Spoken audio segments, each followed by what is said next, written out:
कक्षा 12 कुंवर नारायण आरो भाग 2 के बोर्ड के विद्यार्थियों के लिए अति महत्वपूर्ण प्रश्न उत्तर। तो हम जल्दी से इसे स्टार्ट करेंगे। तो पहला क्वेश्चन है, सब घर एक कर देने के माने क्या है?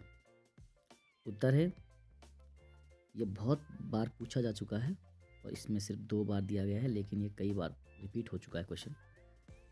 सब घर एक कर देने का अर्थ है सभी भेदभाव, अंतर और अलगाववाद को समाप्त करके एकता स्थापित करना। जैसे बच्चे खेलते समय धर्म, जाति, संप्रदाय, छोटा बड़ा, अमीर गरीब आदि का भेदभाव नहीं करते, उसी प्रकार कविता को भी किसी एक वाद यानी विचार या सिद्धांत या वर्ग विशेष की अभिव्यक्ति तक सीमित नहीं रहना चाहिए। कविता का उद्देश्य समाज में समानता और एकता को बढ़ावा देना है। प्रश्न नंबर 2 है, उड़ने और खिलने का कविता से क्या संबंध है? ये दूसरे ढंग से पूछा जा सकता है। कविता के बहाने उसकी उड़ान और उसके खिलने का आशय स्पष्ट कीजिए। उत्तर है, कविता की उड़ान का अर्थ उसकी कल्पनाशीलता। जिस प्रकार चिड़िया एक जगह से दूसरी जगह उड़ती है, उसी प्रकार कविता भी एक हर जगह पहुंच सकती है। इसमें कल्पना की असीमित उड़ान होती है।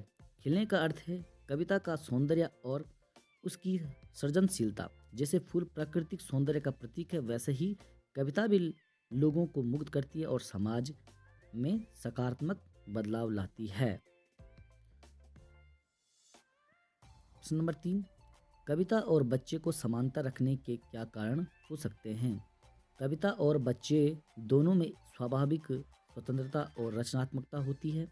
बच्चे खेलते समय धर्म, जाति, भाषा या समाज की सीमाओं में बंधे नहीं होते। कविता भी सीमाओं से परे होती है। यह जड़ चेतन, अतीत, वर्तमान और भविष्य के बीच समान रूप से व्याप्त होती है। बच्चे और कविता दोनों में सरलता, निस्वार्थता और असीमित संभावनाएं होती है। प्रश्न नंबर 4, कविता के संदर्भ में बिना मुरझाए महकने के माने क्या है? उत्तर है, एक निश्चित समय तक खिला रहता है, यानी कि जो फूल है वो एक निश्चित समय तक खिलता है और फिर मुरझा जाता है, लेकिन कविता की महक, उसका प्रभाव कभी समाप्त नहीं होता। कविता का सौंदर्य और उसका संदेश कालातीत, मैंने बहुत लंबे समय तक, यह हमेशा नई ऊर्जा और प्रेरणा देता है और समाज में सकारात्मकता फैलाता रहता है। प्रश्न नंबर 5 है, भाषा को सहुलियत से बरतने का क्या अभिप्राय है? भाषा को सहुलियत से बरतने का अर्थ है कविता या रचना करते समय सरल, सहज और व्यावहारिक भाषा का प्रयोग करना। जटिल और भारी भरकम शब्दावली के प्रयोग से भाव स्पष्ट नहीं हो पाते। कवि को अपनी बात सरल शब्दों में कहनी चाहिए ताकि पाठक या श्रोता कवि की भावनाओं को आसानी से समझ सके। प्रश्न नंबर 6, बात और भाषा परस्पर जुड़े होते हैं, किंतु कभी कभी भाषा के चक्कर में सीधी बात भी टेढ़ी हो जाती है। कैसे? उत्तर है, बात बात का अर्थ है भाव और भाषा उसे व्यक्त करने का एक माध्यम है। कभी कभी भाषा के चमत्कार या कठिन शब्दों के प्रयोग के कारण सीधी बात भी समझने में कठिन हो जाती है।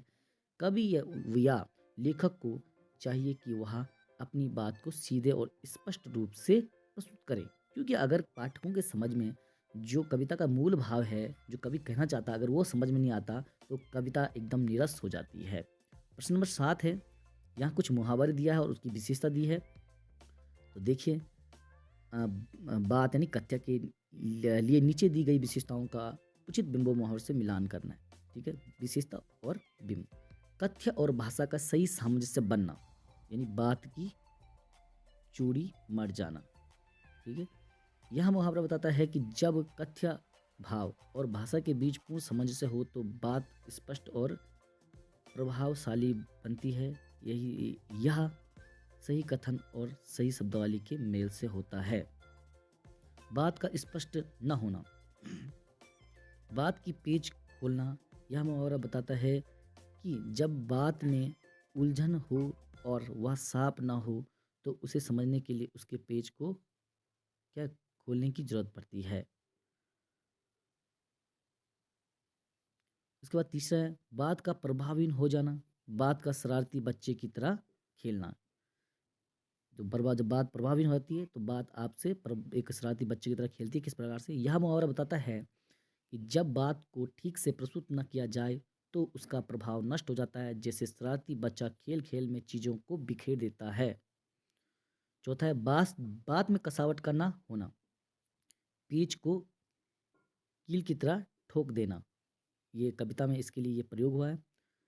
इसका अर्थ है, यह मुहावरा बताता है कि जब बात में कसावट और सटीकता की कमी हो तो वह ढीली ढीली और कमजोर प्रतीत होती है। पांचवा है बात का सहज और स्पष्ट होना, बात का बन जाना। ये मुहावरा बात का बन जाना। यह मुहावरा बताता है कि जब कथ्य और भाषा सहज, सरल और स्पष्ट हो तो बात प्रभावी हो जाती है।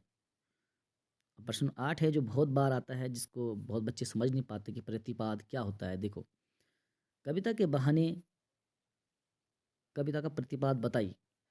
तो उत्तर है, कविता के बहाने कविता का मुख्य उद्देश्य कविता की अपार संभावनाओं को उजागर करता है।